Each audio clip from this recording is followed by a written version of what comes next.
اس نے مختصر جواب دیا اور بیگ بند کرتے ہوئے اس کی طرف مڑی۔ کچھ پیسے ہیں تمہارے پاس؟ اس نے ربیہ سے پوچھا۔ کتنے؟ جتنے بھی دے سکو دے دو۔ تم کیا کرو گی اتنے پیسوں کا؟ پیسے دینے سے پہلے حساب لے رہی ہو؟ اس نے سنجیدگی سے کہا۔ ربیہ اس کی بات پر قدرے شرمندہ ہو گئی۔ اور آج کالج سے کچھ دیر ہو جائے گی۔ کیوں؟ ربیہ نے اپنے بیگ سے رقم نکالتے ہوئے کہا۔ رمشا کے گھر جاؤں گی۔ زینی نے اس سے پیسے لیے اور کمرے سے باہر نکل گئی۔ فاران نے بے حد حیرت سے اپنے سامنے کھڑی زینب کو دیکھا، پھر یکدم اٹھ کر کھڑا ہو گیا۔ زینب آپ؟ وہ توقع بھی نہیں کر سکتا تھا کہ اندر آنے والی زینب ضیاء ہو سکتی ہے۔ پلیز بیٹھیں۔ زینب کرسی کھینچ کر بیٹھ گئی۔ وہ رمشا سے اس کا ایڈریس لے کر وہاں آئی تھی۔ کیا لیں گی آپ؟ فاران نے انٹرکام کا ریسیور اٹھاتے ہوئے کہا۔ بہت کچھ، وہ مدھم آواز میں بڑبڑائی۔ جی؟ فاران نے اس کی بڑبڑاہٹ سن لی تھی۔ فی الحال کچھ نہیں۔ آپ نے کچھ عرصہ پہلے رمشا کے ذریعے مجھ تک ایک آفر پہنچائی تھی۔ وہ فوراً موضوع پر آ گئی، جس پر آپ نے بہت بری طرح ری ایکٹ کیا تھا۔ فاران نے جتانے والے انداز میں کہا۔ جی، وقت کی بات ہے۔ وہ مسکرائی۔ میں اب وہ آفر قبول کرنا چاہتی ہوں، مگر رمشا نے تو بتایا تھا کہ کچھ عرصے میں آپ کی شادی ہونے والی ہے۔ فاران کو یاد آیا۔ اب نہیں ہو رہی۔ زینی کی مسکراہٹ یکدم غائب ہو گئی۔ ایک بار پھر کہیں ایک ٹیس اٹھی۔ ماڈلنگ کے ذریعے ایک سال میں کتنا پیسہ کما سکتی ہوں میں؟ اس نے فاران کے مزید پوچھنے سے پہلے ہی موضوع بدلا۔ اٹ ڈیپینڈس، مگر مجھے یقین ہے کہ آپ عنقریب ایک سٹار بن جائیں گی۔ آپ میں ایک پوٹینشل ہے۔ مجھے سٹار نہیں بننا، صرف پیسہ کمانا ہے۔ یہ واحد چیز ہے جس میں مجھے دلچسپی ہے۔ اگر آپ کو فوری طور پر ضرورت ہے تو میں آپ کو دے سکتا ہوں، آپ بعد میں مجھے واپس کر دیں۔ آخر کتنا روپیہ چاہیے آپ کو؟ 20,000، لاکھ، 2 لاکھ؟ فاران نے بے حد لاپرواہی سے کندھے جھٹک کر کہا۔ وہ زینب کی مالی حیثیت کے بارے میں جانتا تھا۔ مجھے کروڑوں روپیہ چاہیے، زینب نے اسپاٹ لہجے میں کہا۔ فاران اس کے جملے پر چونکا۔ ماڈلنگ کے ذریعے؟ کسی بھی چیز کے ذریعے۔ فاران اس کو دیکھتا رہ گیا۔ سر جھکائے اس نے فرش پر نظر آنے والے پیروں کو باری باری دیکھنا شروع کیا۔ نکاح خوان ایجاب و قبول کی عبارت سے پہلے کے چند جملے ادا کر رہا تھا۔ اس کے اندر جیسے لاوا ابل پڑنے کو تیار تھا۔ وہ ان لوگوں کے پاؤں تھے جو اس کے وجود کو سیڑھی بنا کر اوپر جانا چاہتے تھے۔ اس کا باپ، ماں، بہنیں۔ چند لمحوں کے لیے اسے لگا وہ سارے پیر اس کے جسم کے اوپر سے گزر رہے تھے، ہاتھیوں کے کسی جھنڈ کی طرح اسے رونتے روگیدتے ہوئے۔ چند لمحوں کے لیے اسے واقعی اپنا وجود بے حد کچلا اور مسلا ہوا محسوس ہوا۔ اس نے جیسے گہرا سانس لے کر خود کو سنبھالنے کی کوشش کی۔ آخر وہ کیوں ان لوگوں کے لیے سیڑھی بنے؟ انہیں اپنے اوپر سے گزرنے دے، اس نے سوچا۔ لیکن وہ کر کیا سکتی تھی؟ اس کے ہاتھ کٹے ہوئے تھے۔ پھر اسے یکدم کسی کا خیال آیا۔ خوف کی ایک لہر سی اس کے جسم کے اندر سے گزری۔ تم نے اگر ہاں کی تو میں خود کو گولی مار لوں گا۔ تمہارے گھر سے تمہاری بارات جائے گی تو میرے گھر سے میرا جنازہ۔ اس کے کانوں میں اس کی دھمکی گونجی۔ اسے یقین تھا وہ جو کہتا تھا کر گزرتا تھا۔ وہ یہ بھی جانتی تھی وہ اس وقت ریوالور لے کر وہیں کہیں آس پاس ہوگا۔ وہ ہاں کہتی، نکاح خواہ باہر جا کر اعلان کرتا، اور اس کے بعد میک اپ سے لتے پتے چہرے پر بھی اسے پسینے کے قطرے نمودار ہوتے ہوئے محسوس ہوئے۔ اسے باہر بیٹھے اپنے سے 22 سال بڑے بوڑھے بے حد معمولی صورت کے اس امیر آدمی سے شدید نفرت محسوس ہوئی، جو شادی کے نام پر اس کا سودا کرنے آیا تھا۔ اسے اتنی ہی نفرت اس کمرے میں موجود اپنے خونی رشتوں سے ہوئی، جن کی مرضی اور خوشی سے وہ سودا طے پایا تھا۔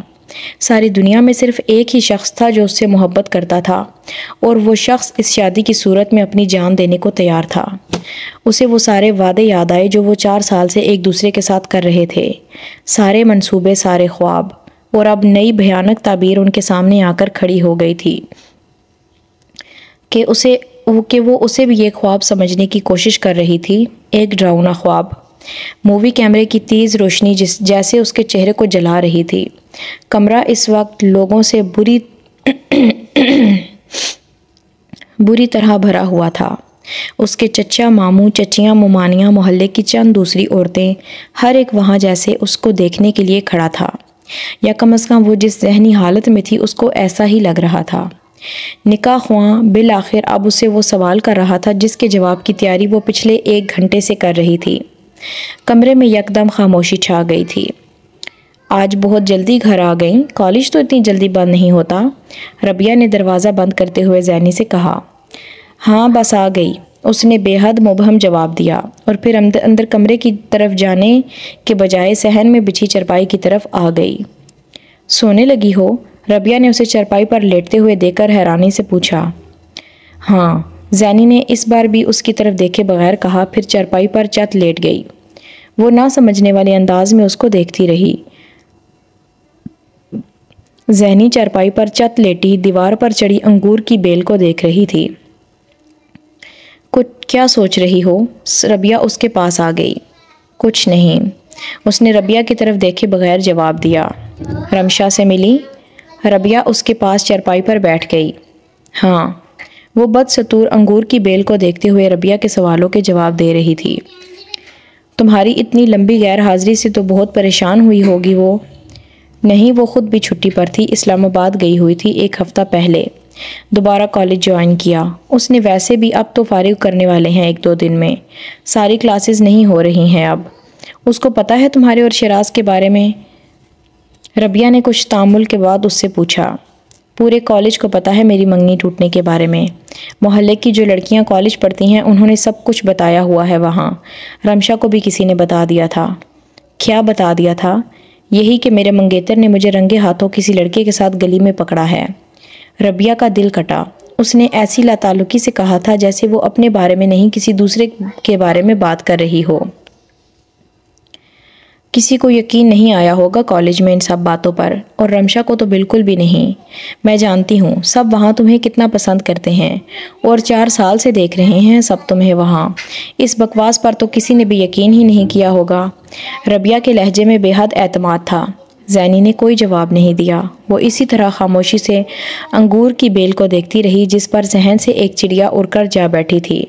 شاید اسے وہاں کوئی کیڑا نظر آیا تھا اور اب وہ اس کیڑے کو تلاش کرنے کے لیے چونچے مارنے میں مصروف تھی۔ ربیہ کچھ دیر اس کے جواب کی منتظر رہی، لیکن جب اس نے کچھ نہیں کہا تو ربیہ نے جیسے قدرے بے صبری کے ساتھ اس سے دوبارہ پوچھا۔ کیا کہا سب نے؟ کچھ نہیں، اس نے اسی لاتعلقی سے کہا۔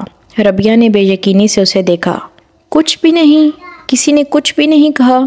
زینی کبھی پریشان کالج چلی جاتی تھی تو 100 لوگ اس کو تسلیاں دیتے پھرتے تھے، وہ بھی جو اس کو جانتے تک نہیں ہوتے تھے، اور وہ گھر آ کر بڑے فخریہ انداز میں ربیہ کو یہ سب بتاتی تھی، اور اب اس کی منگنی ٹوٹ گئی تھی اور کسی نے کچھ نہیں کہا۔ یہ ناقابل یقین تھا۔ ان 4 سالوں کے دوران پورے کالج کو زینی کی منگنی کے بارے میں ہی نہیں یہ تک پتا تھا کہ اس کا منگیتر بے حد قابل ہے، اور سول سروس کے امتحان میں بیٹھنے سے لے کر اسے کوالیفائی کرنے تک سب کچھ کالج میں پہنچتا رہا تھا۔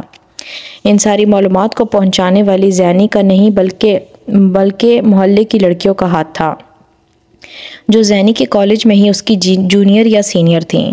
اس کی منگنی کا کالج کی لڑکیوں کو پتہ نہ ہوتا تو بہت سے رشتے زینی کے لیے کالج سے ہی آتے۔ لڑکیاں اس کے حسن پر کچھ زیادہ ہی فریفتہ تھیں۔ زبان سے تو مجھ سے کچھ نہیں کہا، نظروں نے بہت کچھ کہا۔ زینی ابھی بھی اس چڑیا کو دیکھ رہی تھی۔ لڑکیاں مجھے دیکھ کر سرگوشیوں میں باتیں کرتی رہیں، کچھ ہنستی رہیں، کچھ گھورتی رہیں، یوں جیسے منگنی ٹوٹنے کے بعد میرے سر پر سینگ نکل آئے ہوں۔ وہ اب بھی اس طرح بات کر رہی تھی جیسے کسی اور کی بات کر رہی ہو۔ ربیہ کو دھچکا لگا۔ رمشا نے تو کچھ کہا ہوگا تم سے؟ ربیہ نے جیسے کسی آس میں پوچھا۔ ہاں، وہ پریشان تھی۔ لڑکیاں میری عدم موجودگی میں اس سے آ کر اس لڑکے کے بارے میں پوچھتی رہیں جس کے ساتھ شیراز نے مجھے پکڑا تھا۔ ان میں سے کچھ رمشا کو کالج کے گیٹ پر کھڑے کرنے والے کچھ لڑکوں کے نام اور حلیے بتاتی رہیں جو میرے لیے وہاں کھڑے ہوتے تھے۔ ان کا خیال تھا ان میں سے ہی کسی لڑکے کے ساتھ انوالو تھی میں، کسی گاڑی والے امیر لڑکے کے ساتھ، اس کے پیسے کے لیے، کیونکہ سب کو پتہ ہے کہ میں غریب ہوں۔ غربت کی وجہ سے لالچ میں آ گئی تھی۔ چڑیا کو ابھی تک وہ کیڑا نہیں ملا تھا، وہ ایک پتے سے دوسرے پر پھدک رہی تھی۔ اس کی حرکت کے ساتھ زینب کی نظریں اس کا تعقب کر رہی تھی۔ بس سب نے یہی کہا، کسی نے کچھ اور نہیں کہا؟ ربیہ کو جیسے شوق لگا۔ نہیں، اور بھی بہت کچھ پوچھتی رہی تھی لڑکیاں۔ یہ کہ شیراز نے مجھے اس لڑکے کے ساتھ کس حالت میں پکڑا تھا، کیا اس نے میرا ہاتھ پکڑا ہوا تھا یا ہم کوئی اور قابل اعتراض حرکت کر رہے تھے؟ کچھ لڑکیوں نے رمشا کو بتایا کہ شیراز نے مجھے گلی میں نہیں پکڑا، کسی لڑکی کے ساتھ اس کی گاڑی میں پکڑا تھا۔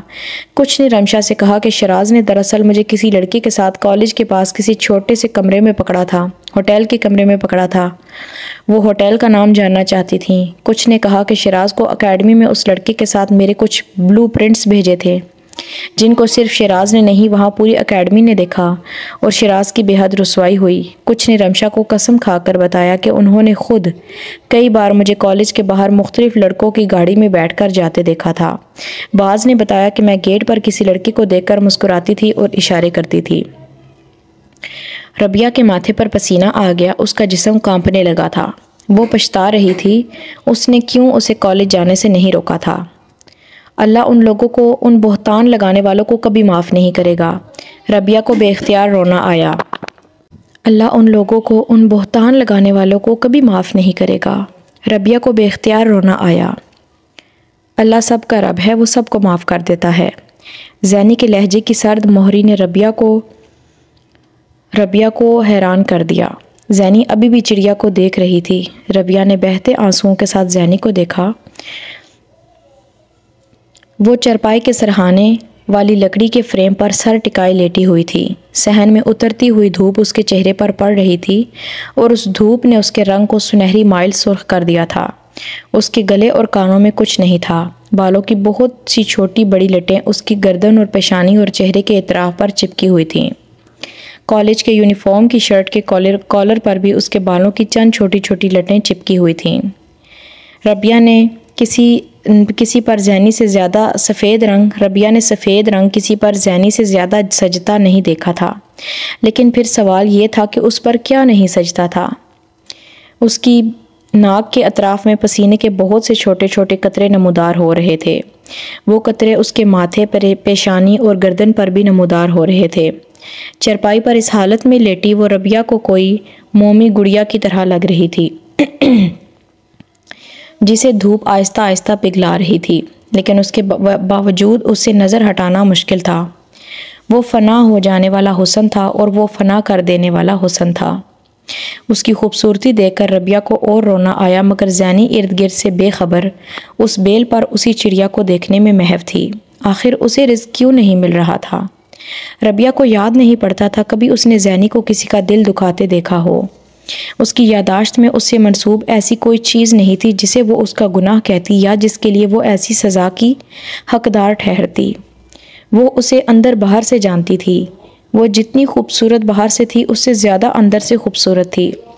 زینی کو دیکھتے ہوئے اسے بے اختیار اللہ سے شکوہ ہوا۔ آخر اس نے کسی کا کیا بگاڑا تھا؟ رمشا کو تو کسی بات پر یقین نہیں آیا ہوگا۔ بہتے آنسوؤں کے درمیان اس نے ایک بار پھر زینی کو مخاطب کیا۔ اس کے بات کرنے کا انداز اسے چبھ رہا تھا۔ یہ زینی نہیں ہے، وہ اس طرح بات نہیں کرتی تھی۔ اس نے یہ نہیں کہا کہ اسے ان باتوں پر یقین ہے، مگر اس نے مجھے یہ سب کچھ بتایا۔ اس کو ان باتوں پر یقین نہ ہوتا تو وہ سب کچھ مجھے نہ بتاتی۔ زینی نے اسی انداز میں جواب دیا۔ وہ بیچاری کنفیوز ہو گئی ہوگی یہ سب کچھ سن سن کر۔ تم نے اسے بتانا تھا کہ یہ سب کچھ جھوٹ ہے، بہتان ہے۔ کیوں؟ زینی نے جیسے ٹکڑا توڑ جواب دیا۔ یہ تو بتانا پڑتا ہے نا کہ سچ کیا ہے۔ میرے پاس سچ بتانے کے لیے وقت نہیں تھا، مجھے جانا تھا کہیں۔ زینی نے اسپاٹ لہجے میں کہا۔ تم کالج سے کہیں گئی تھی؟ ربیہ چونک گئی۔ گھر آ گئی تھی۔ زینی کا انداز ویسا ہی ٹھنڈا اور لا تعلق تھا۔ رمشا نے تم کو تسلی تو دی ہوگی؟ وہ میں نے اسے دی تھی، اس نے اسپاٹ لہجے میں کہا۔ ربیہ اس کی بات سمجھ نہیں سکی۔ مجھے پتا ہے تمہیں بہت زیادہ دکھ ہوا۔ کس چیز کا دکھ؟ اس نے ربیہ کی بات کاٹ دی۔ چڑیا کو کیڑا مل گیا تھا، وہ اب اسے کھا رہی تھی۔ پھر وہ یکدم بیل سے اڑ گئی۔ زینی کی نظروں نے بیل سے آسمان تک اس کا تعاقب کیا، پھر وہ نظروں سے اوجھل ہو گئی۔ زینی مطمئن ہو کر پوری گفتگو میں پہلی بار ربیہ کی طرف دیکھا۔ ان سب باتوں کا دکھ؟ ربیہ نے رنجیدگی سے کہا۔ چہرے کو صرف کالک ملنے والا پہلا ہاتھ میلا کرتا ہے، اس کے بعد لاکھ ہاتھ چہرے پر ملیں، آدمی ان کو کبھی نہیں گنتا، صرف پہلا ہاتھ یاد رہتا ہے۔ ربیہ کچھ بول نہیں سکی۔ اسے لگا زینی کے دماغ کو کچھ ہو گیا ہے، ورنہ وہ اس طرح کی باتیں نہیں کرتی تھی۔ اور آج وہ روئی تک نہیں، ورنہ وہ تو چھوٹی چھوٹی باتوں پر آنسوؤں کا سیلاب لے آتی تھی، اور ان باتوں میں کوئی بھی چھوٹی بات نہیں ہوتی تھی۔ اس کی سمجھ میں نہیں آ رہا تھا وہ زینی سے کیا کہے۔ وہ اس وقت اسے تسلی دے کسی دلاسے کی محتاج لگ ہی نہیں رہی تھی۔ اچھا اب اٹھو، جا کر نماز پڑھو، اذان ہو رہی ہے۔ زینی نے ربیہ کا ہاتھ تھپک کر بڑے پیار سے اسے پچکارا۔ تم نہیں پڑھو گی؟ ربیہ نے اٹھتے ہوئے کہا۔ نیک لوگ پڑھتے ہیں، میری عبادت کی ضرورت نہیں ہے اللہ کو۔ اس نے آنکھیں بند کر لیں۔ ربیہ اس سے کچھ کہنا چاہتی تھی مگر اس نے نہیں کہا۔ وہ صحن میں لگے نل سے وضو کرنے کمرے میں نماز پڑھنے چلی گئی۔ 20 منٹ کے بعد ربیہ نماز پڑھ کر صحن میں نکلی تو ایک لمحے کے لیے دھک سے رہ گئی تھی۔ وہ صحن کے وسط میں تیز دھوپ میں زینی اپنے کالج کی سفید چادر سر سے پاؤں تک اوڑھے لیٹی تھی۔ اس چرپائی کے وجود کو پڑے وجود ربیہ کو چند لمحوں کے لیے کسی لاش جیسا لگا تھا۔ وہ تیزی سے اس کے پاس آئی اور اس نے چادر اس کے سر سے کھینچ کر اتاری اور پکارا، زینی۔ زینی نے آنکھیں کھول کر اسے دیکھا۔ اس کی آنکھوں میں سرخی تھی، یوں جیسے وہ کچی نیند سے اٹھی ہو۔ یہاں سے اٹھ جاؤ، اندر کمرے میں کپڑے بدل کر لیٹ جاؤ، امی آنے والی ہوں گی، اس طرح یہاں دیکھیں گی تو پریشان ہوں گی، ربیہ نے کہا تو زینی اس چادر کو اتارتے ہوئے خاموشی سے اٹھ کر بیٹھ گئی۔ ربیہ نے باورچی خانے میں جاتے جاتے ایک بار اسے پلٹ کر دیکھا، پھر کچھ مطمئن ہو کر اپنی چادر مطمئن ہو گئی۔ وہ اپنی چادر طے کرنے میں مصروف تھی۔ ربیہ کو صحن میں اسے سفید چادر اوڑھے لیٹا دیکھ کر کوئی شائبہ نہیں ہوا تھا۔ زینی واقعی مر گئی تھی۔ نفیسہ نے ہکا بکا انداز میں دروازے پر کھڑے ڈرائیور کو دیکھا۔ زینب بی بی کو بھیج دیں، گاڑی آ گئی ہے۔ اس نے ایک بار پھر مؤدب انداز میں اپنا جملہ دہرایا۔ شاید اسے لگا تھا کہ نفیسہ کو اس کی بات سمجھ میں نہیں آئی۔ ابھی تھوڑی دیر پہلے اس نے دروازہ کھٹکھٹایا تھا۔ نفیسہ اس وقت صبح سویرے صحن کے کونے میں دانہ چگنے والی چڑیوں کے لیے دانہ پھینک رہی تھیں۔ انہوں نے دروازہ کھولا۔ کیسی گاڑی؟ نفیسہ نے ہکا بکا انداز میں پوچھا۔ فاران صاحب نے بھجوائی ہے۔ کون فاران؟ تمہیں غلطی ہوئی ہے، شاید تم کسی غلط محلے میں آ گئے ہو۔ نفیسہ کو یکدم خیال آیا، لیکن اس سے پہلے کہ ڈرائیور کچھ کہتا اس نے ان کے عقب میں نمودار ہوتی زینب کو دیکھ لیا تھا۔ تم باہر بیٹھو، میں آتی ہوں۔ نفیسہ نے یکدم پلٹ کر زینب کو دیکھا جو ڈرائیور سے مخاطب تھی۔ جی اچھا، وہ کہہ کر چلا گیا۔ یہ کس گاڑی کی بات کر رہا تھا؟ کہاں جانا ہے تمہیں؟ نفیسہ نے بے حد پریشان ہو کر زینی سے پوچھا، جو اپنے بیگ میں کچھ ڈالتے ہوئے اسے بند کر رہی تھی۔ کام پر جانا ہے مجھے۔ اس کے انداز میں بلا کا اطمینان تھا۔ کیسا کام؟ تم کو تو کالج جانا تھا۔ نفیسہ پریشان ہوئیں۔ کالج جانا چھوڑ دیا ہے میں نے اور کام شروع کر دیا ہے، زینی نے آگے بڑھتے ہوئے کہا۔ تمہارا دماغ تو خراب نہیں ہو گیا؟ ماں باپ کو پتہ نہیں، ماں باپ سے پوچھا نہیں اور نوکری کرنے لگیں؟ یہ کیسی نوکری ہے؟ کہاں جانا ہے تمہیں؟ نفیسہ نے بے اختیار اپنے سینے پر ہاتھ رکھ کر شوق کے عالم میں کہا۔ سب کچھ آ کر بتاؤں گی، فی الحال تو مجھے دیر ہو رہی ہے۔ اس نے ماں کو نرمی سے صحن کے کھلے دروازے سے ہٹایا اور باہر نکل گئی۔ نفیسہ کو جیسے غش آ گیا تھا۔ وہ کہاں چلی گئی تھی؟ اسے کیا ہو گیا تھا؟ انہوں نے بے اختیار صحن کی دہلیز سے باہر نکل کر دیکھا۔ زینی تیز قدموں کے ساتھ گلی کا موڑ مڑ رہی تھی۔ نفیسہ کو لگا وہ ہمیشہ کے لیے ان کی نظروں سے اوجھل ہو گئی تھی۔ دکھ انسان کو یا تو ریت کی دیوار کی طرح ڈھا دیتا ہے یا چٹان کی طرح کھردرا اور سخت بنا دیتا ہے۔ بہت بار یہ ہوا تھا کہ زینب ضیا ریت کی دیوار کی طرح ڈھے گئی تھی، مگر چٹان کی طرح کھردری پہلی بار بنی تھی۔ ریت شیشہ بن جائے تو ہاتھ لگانے والوں کو اسی طرح زخمی کرتی ہے کہ وہ دوبارہ ہاتھ لگانے سے ڈرتے ہیں۔ شیراز نے زینی کے بارے میں ایک کے سوا سارے اندازے ٹھیک لگائے تھے۔ وہ گھریلو، سلجھی ہوئی، سلیقہ مند، بری طرح اس کے عشق میں گرفتار تھی۔ وہ اس کے ساتھ سوسائٹی میں یا اس سوسائٹی میں نہیں چل سکتی تھی جس کا حصہ بننے کا شیراز خواب دیکھ رہا تھا۔ وہ اپنے ساتھ وہ دولت نہیں لا سکتی تھی جس دولت کے شیراز خواب دیکھتا تھا۔ وہ اس کے ساتھ ان موضوعات پر بحث نہیں کر سکتی تھی جن موضوعات پر شیراز اس سوسائٹی کی عورتوں کے ساتھ بات کر سکتا تھا۔ وہ غریب تھی، جذباتی تھی، کمزور تھی، ڈرپوک تھی، خود اعتماد نہیں تھی، تصورات میں رہنے والی تھی، دوسروں پر انحصار کرنے والی تھی، بات بات پر رو پڑنے والی تھی، لیکن وہ بے وقوف نہیں تھی۔ اس نے کالج میں چاہے اسلامیات اختیاری اور ہوم اکنامکس پڑھی تھی، اس نے ساری عمر چاہے اردو میڈیم میں پڑھا تھا، وہ چاہے شیراز کی طرح امتحانوں میں ٹاپ نہ کرتی رہی تھی، مگر زینب ضیا بہرحال بے وقوف ہرگز نہیں تھی۔ صرف یہ تھا کہ اس کو کبھی اپنی ذہانت کو استعمال کرنے کی ضرورت نہیں پڑی تھی، نہ ہی کبھی ایسا موقع آیا تھا۔ زینب ضیاء نے اگر 4 سال کی منگنی میں شیراز کی فطرت کو نہیں جانا تھا تو یہی فاش غلطی شیراز اکبر نے بھی کی تھی۔ اپنی تمام تر ذہانت اور علم کے دعوے کے باوجود وہ زینب ضیاء کو نہیں جان سکا تھا۔ بال کاٹ دیں اس کے، اتنے لمبے بال ماڈلنگ میں نہیں چلتے۔ فرحان نے جملے کا پہلا حصہ ہیئر سٹائلسٹ سے اور دوسرا زینی سے کہا، اور اب وہ اس ہیئر سٹائلسٹ کے ساتھ زینی کے لیے ایک پرفیکٹ اور موسٹ سٹائلش ہیئر سٹائل کو ڈسکس کرنے میں مصروف تھا۔ زینی کھلے بالوں کے ساتھ سیلون کے آئینے میں اپنے آپ کو دیکھ رہی تھی۔ گھر سے باہر کسی نے آج تک اس کے سر کے بالوں کو نہیں دیکھا تھا، اور وہ آج یہاں ان 2 غیر مردوں کے سامنے ایک بال کھولے بیٹھی تھی۔ تکلیف اسے صرف اپنے سر اور جسم سے اس چادر کو ان لوگوں کے سامنے اتارتے ہوئے ہوئی تھی جو وہ اوڑھ کر وہاں تک آئی تھی، بال کھولتے ہوئے نہیں۔ وہ بال شیراز کو بے حد پسند تھے۔ پسند نہیں، وہ مرتا تھا ان پر۔ اس نے کلپرز کے ساتھ کٹنے والے بالوں کی اپنی پہلی لٹ آئینے میں ہیئر سٹائلسٹ کے ہاتھ میں دیکھتے ہوئے سوچا۔ اس کے بعد سوچنے کی نوبت نہیں آئی۔ ہیئر سٹائلسٹ کے ہاتھ اب بے حد پروفیشنل انداز میں یکے بعد دیگرے اس کے بالوں کی مختلف لٹوں کو کلپرز کے ساتھ برق رفتاری سے کاٹنے لگے تھے۔ وہ زینب ضیاء کے پورٹ فولیو کے لیے اس کے پہلے شوٹ کی تیاری تھی، جو ایک بڑی ملٹی نیشنل کمپنی کے ایک نئے برانڈ کی کمپین کے لیے ماڈل کے انتخاب کے سلسلے میں فرحان کو پریزنٹیشن کے لیے تیار کرنا تھا۔ کیمرے کی آنکھ سے زینی کو نہ دیکھنے کے باوجود فرحان کو یقین تھا کہ اس کا چہرہ فوٹوجینک تھا۔ صرف فوٹوجینک نہیں بلکہ وہ پچھلے کئی سالوں میں اس کی نظروں میں آنے والا سب سے خوبصورت چہرہ تھا۔ زینی کی زندگی کا پہلا فوٹو شوٹ اس کی زندگی کا بدترین فوٹو شوٹ تھا۔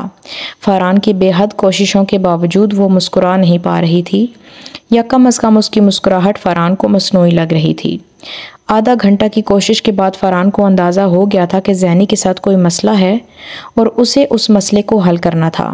اس نے شوٹنگ روک دی اور وہ اسے لے کر اپنے آفس میں آ گیا۔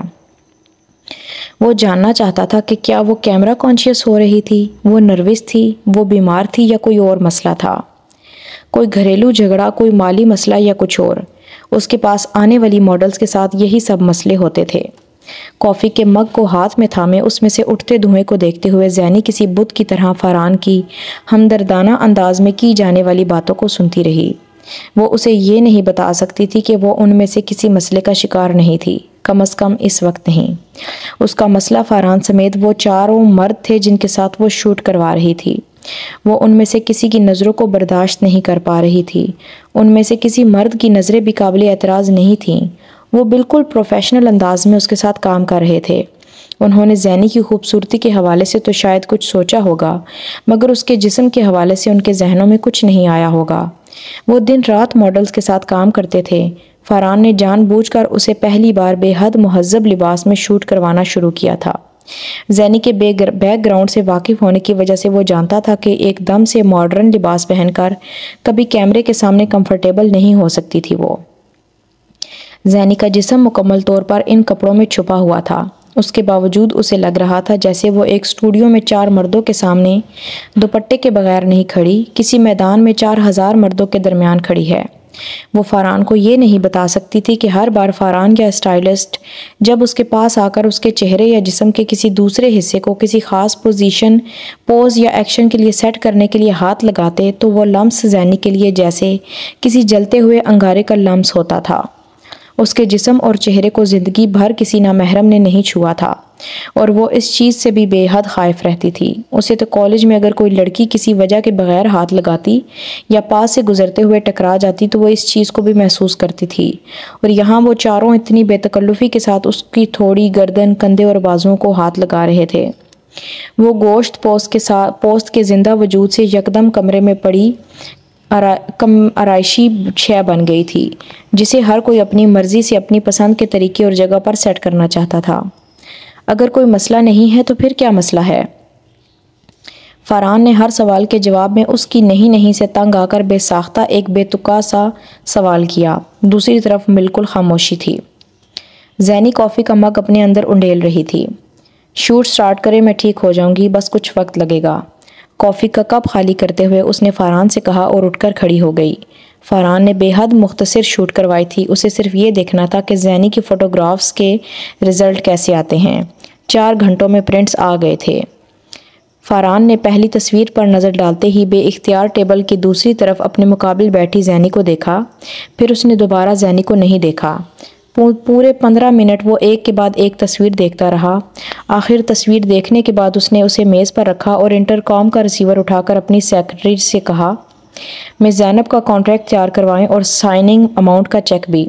وہ 15 منٹ میں پہلی بار زینی کو دیکھ کر مسکرایا اور اس نے ریسیور رکھ دیا۔ زینی بے تاثر انداز میں اسے دیکھتی رہی۔ اگر ایک برے شوٹ کی تصویریں اتنی کمال کی آ سکتی ہیں تو ایک اچھے شوٹ کے ساتھ تو قیامت ڈھا دوگی۔ فاران نے ان تصویروں کو زینی کی طرف کھسکاتے ہوئے کہا۔ زینی نے ان تصویروں پر نظر نہیں ڈالی، وہ فاران کو دیکھتی رہی۔ مجھے نہیں پتا اس کمپنی کے کلائنٹ تمہیں پسند کرتے ہیں یا نہیں، مگر میں تمہیں اپنی ایڈورٹائزمنٹ کمپنی کے لیے سائن کر رہا ہوں، فاران نے اس سے کہا۔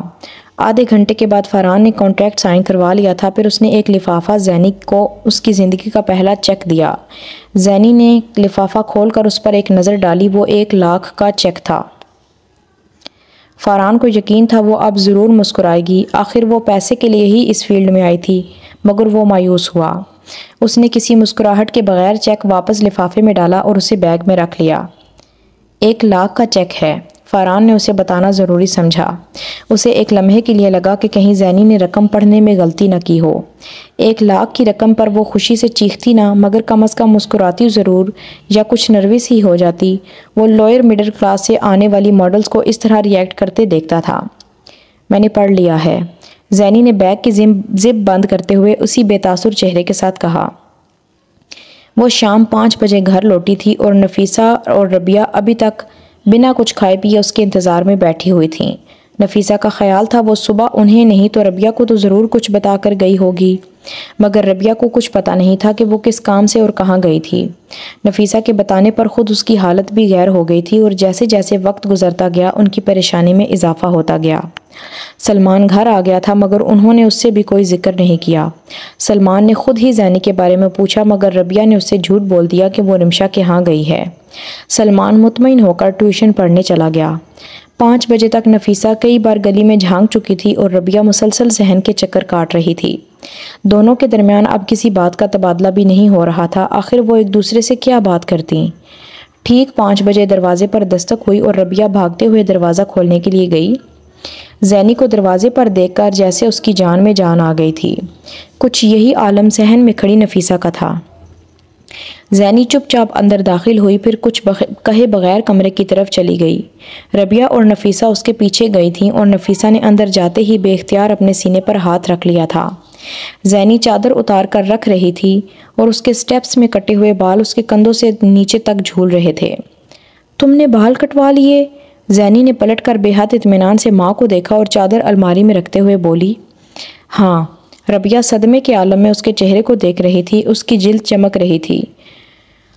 اس کی بھوؤں کی شیپ اس شیپ سے مختلف تھی جو صبح گھر سے نکلتے وقت تھی۔ زینی اگرچہ بہت اچھی طرح اپنا میک اپ صاف کر کے آئی تھی، پھر بھی اس کے چہرے پر ایک نظر ڈال کر یہ اندازہ لگانا مشکل نہیں تھا کہ وہ بیوٹی پارلر سے ہو کر آئی ہے۔ مگر کس لیے؟ ربیہ پر کپاہٹ طاری ہو گئی تھی۔ کہاں گئی تھی تم؟ نفیسہ نے بالوں کے بارے میں پوچھنے کا فیصلہ ملتوی کرتے ہوئے پوچھا۔ پہلے ضروری تھا کہ اسے اس چیز کے بارے میں پوچھا جاتا جس نے انہیں صبح سے ہلایا ہوا تھا۔ کام کرنے۔ وہ اب اپنے بستر پر بیٹھ کر ہاتھ سے اپنے جوتے کے سٹرپس کھول رہی تھی۔ کیا کام؟ کون تھا وہ ڈرائیور؟ اور 5 بجے تک تم کہاں رہی ہو؟ نفیسہ نے یکدم سوالوں کی بوچھاڑ کر دی۔ میں نے ماڈلنگ شروع کر دی ہے۔ زینی کا اطمینان قابل دید تھا۔ نفیسہ کو جیسے غش آنے لگا اور ربیہ کا اوپر کا سانس اوپر رہ گیا۔ میرے اللہ، تمہارا دماغ خراب ہو گیا ہے، تمہیں پتہ ہے سارا محلہ تمہارے بارے میں کیسی کیسی باتیں کر رہا ہے؟ نفیسہ نے بے اختیار چلاتے ہوئے کہا۔ مجھے اب اس سے فرق نہیں پڑتا کہ کوئی میرے بارے میں کیا کہتا ہے۔ زینی اسی طرح پرسکون تھی۔ تجھے فرق پڑتا ہو یا نہ پڑتا ہو، تیرے باپ کو پڑتا ہے، ان کی عزت ہے اس۔ زینی نے تلخ ہنسی کے ساتھ ماں کی بات کاٹی۔ کتنی عزت ہے ان کی میں جانتی ہوں۔ تمہیں کیا ہو گیا ہے زینی؟ اس بار ربیہ آگے بڑھی۔ مجھے عقل آ گئی ہے، زینی نے اطمینان سے کہا۔ مجھے پتا ہے تم یہ سب کچھ صدمے کی وجہ سے، تم شیراز کی منگنی کے بعد روئی نہیں نا، اس لیے ایک بار اچھی طرح رو لو، تمہارے دل کا غبار نکل جائے گا۔ تو پھر زینی نے بے حد غصے سے اپنے کندھے پر رکھا ربیہ کا ہاتھ جھٹک دیا۔ کیوں روؤں میں؟ ہر دفعہ میں ہی کیوں روؤں؟ اور میرے دل میں کوئی غبار نہیں ہے جسے نکالنے کے لیے مجھے آنسوؤں کی ضرورت پڑے۔ تو پھر تم یہ سب کچھ کیوں کر رہی ہو؟ نفیسہ نے بے چارگی سے کہا۔ پیسے کے لیے۔ نفیسہ اور ربیہ اس کا منہ دیکھ کر رہ گئیں۔ یہ شریف لڑکیوں کے کام نہیں ہے زینی، نفیسہ نے سمجھایا۔ اسی لیے تو کر رہی ہوں، میں بھی تو شریف نہیں ہوں۔ تم سے کس نے کہا تم شریف نہیں ہو؟ کسی نے نہیں کہا، جا کر محلے والے سے پوچھیں، رشتہ داروں سے پوچھیں، اور کچھ نہیں تو میرے کالج جا کر پوچھیں، اس نے بے حد پرسکون انداز میں کہا، مگر اس کے لہجے میں کسی چیز نے نفیسہ کو بری طرح کاٹا۔ بکواس کرتے ہیں سب، تمہیں کسی کی بات سننے کی ضرورت نہیں ہے، انہوں نے آنکھوں میں امڑتی نمی کو روکتے ہوئے بھرائی آواز میں زینی سے کہا۔ یہی تو میں آپ سے کہہ رہی ہوں کہ آپ کو کسی کی بات سننے کی ضرورت نہیں ہے۔ زینی نے نفیسہ کی جیسے زبان پکڑی، وہ کچھ دیر پہلے اسے اسی محلے سے ڈرا رہی تھی۔ یہ تمہارے پیسے، اس نے بیگ کھول کر ربیہ کو ایک دن پہلے ادھار لیے ہوئے پیسے لوٹائے۔ کھانے میں کیا ہے؟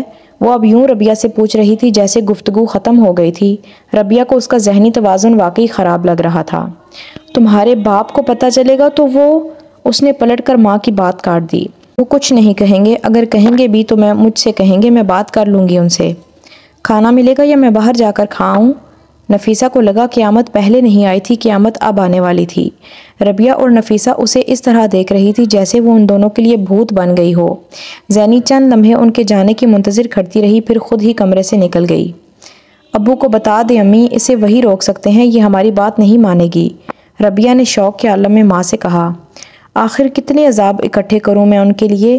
کتنے ہفتوں کے بعد وہ پچھلے چند دن سے کچھ سکون میں ہیں، اور اب کیا سوچیں گے وہ؟ میری تو سمجھ میں نہیں آ رہا کہ اس کو ماڈلنگ کا خیال کہاں سے آ گیا، اس نے تو کبھی ٹی وی تک شوق سے نہیں دیکھا۔ رمشا نے کام دلوایا ہوگا اسے، اس نے اس سے کچھ عرصہ پہلے ماڈلنگ کا کہا تھا، ربیہ نے نفیسہ کو بتایا۔ نفیسہ یکدم اب ربیہ پر برسنے لگیں کہ اس نے انہیں اس بارے میں پہلے کیوں نہیں بتایا، ورنہ وہ اس کا اور رمشا کا میل جول ختم کروا دیتی۔ ربیہ گھبرائے ہوئے انداز میں وضاحتیں دیتی رہی اور کچن میں بیٹھی زینی بے حد اطمینان سے کھانا کھاتے ہوئے اندر سے آنے والی آوازیں سنتی رہیں۔ ویڈیو اچھی لگی ہے تو پلیز لائک کر کے جانا، اور چینل کو اگر ابھی تک سبسکرائب نہیں کیا تو جلدی سے سبسکرائب کر دیں۔ نیکسٹ ایپیسوڈ کے ساتھ میں آپ کے ساتھ کل دوبارہ حاضر ہوں گی، ملاقات کروں گی، تب تک کے لیے اللہ حافظ۔